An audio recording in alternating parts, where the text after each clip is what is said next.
মধ্যে কায়েম করে ছাড়বে। কথা বলেন ঠিক কিনা? জেল হবে, জুলুম হবে, মামলা হবে, হামলা হবে, প্রয়োজনে নিজের জীবনটাকে বিলীন করে দেব। দেহের তাজা রক্ত ইসলাম নামক গাছের গোড়ায় ঢেলে দিয়ে দেশের মধ্যে ইসলামের পতাকা পটপট করে ওড়াবো। কারা কারা রাজি আছো? দু হাত তুলে আল্লাহু আকবার বলে দাঁড়িয়ে যাও। আল্লাহু আকবার বলে দাঁড়িয়ে যাও।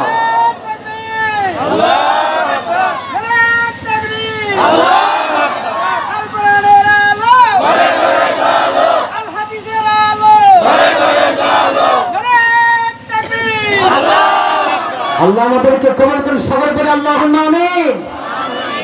আল্লাহ পাক আমাদেরকে এখন সুযোগ দিয়েছে, এই সুযোগ যদি কাজে না লাগাতে পারি জিন্দেগিতে, আমার মনে হয় না যে আমাদের বয়সে আমরা ইসলামকে কায়েম করতে পারবো। কথা বলেন, ইসলামিক রাষ্ট্র শাসন চাই কি চাই না? তাফসীর ইবনে কাসির তাফসীরুল রুহুল বায়ানের মধ্যে পড়েছি, ইসলামিক রাষ্ট্র কায়েম হলে যাকাত ভিত্তিক রাষ্ট্র হবে, আর একটা গরিব সমাজে খুঁজে পাওয়া যাবে। আল্লাহ পাক আমাদেরকে কবুল করুন, সকল বলে আল্লাহুম্মা। আর কিছুই নাই, হাসান হুসাইন রাদিয়াল্লাহু তাআলা আনহুমা খাইনা, কলিজার টুকরা ফাতিমা রাদিয়াল্লাহু তাআলা আনহা খাইনা। এবার যখন খাবার খাবে, এই